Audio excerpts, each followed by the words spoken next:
Assalamualaikum warahmatullahi wabarakatuh. Perkenalkan, nama saya Hidayatul Husna dengan NIM 20024005.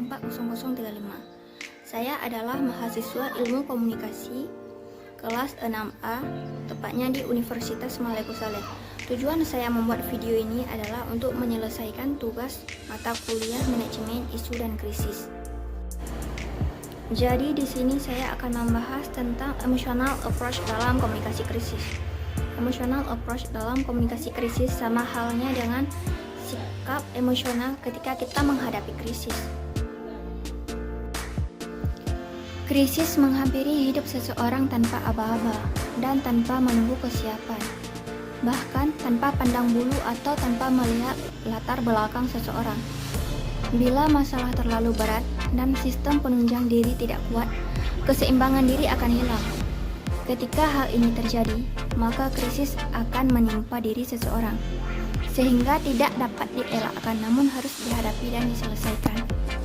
Pada kenyataannya, manusia sangat rentan dan rapuh, bahkan ditekan dengan berbagai rasa ketakutan ketika kita menghadapi dengan berbagai kesulitan. Oleh karena itu, setiap krisis yang dihadapi harus dikenali dan perlu disikapi agar kuat hadapi dan memperoleh jalan keluar dari setiap krisis. Perihal terjadinya krisis merupakan suatu reaksi dari dalam diri seseorang terhadap suatu bahaya dari luar.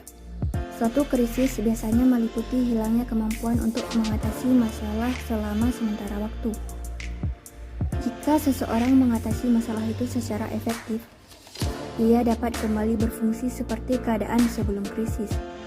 Dengan kata lain, krisis dapat menjadi titik balik untuk menuju ke arah perbaikan atau kehancuran tanpa penyelesaian. Oleh karena itu, diperlukan suatu sikap ketika menghadapi krisis walau cenderung kita akan bereaksi negatif. Jika reaksi negatif dilakukan, itu berarti kehancuran bagi kehidupan. Sebaliknya, jika reaksi positif dilakukan, dengan adanya krisis itu akan ada dampak-dampak positif untuk kebaikan dalam hidup sebagai titik balik.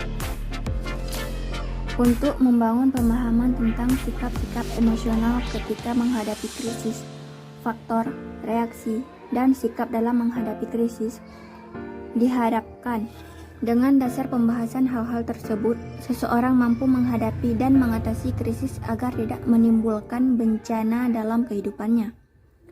Adapun yang menjadi tujuan dari sikap-sikap emosional ketika menghadapi krisis ini yaitu untuk membangun wawasan agar ketika menghadapi krisis, seseorang mampu bereaksi secara positif dengan sikap-sikap positif dan didukung dengan sikap rohani, sehingga menjadi krisis sebuah pengalaman yang positif dan dapat menjadi peluang. Dari pembahasan saya barusan, dapat kita simpulkan bahwa dalam kehidupan ada pasang dan surut.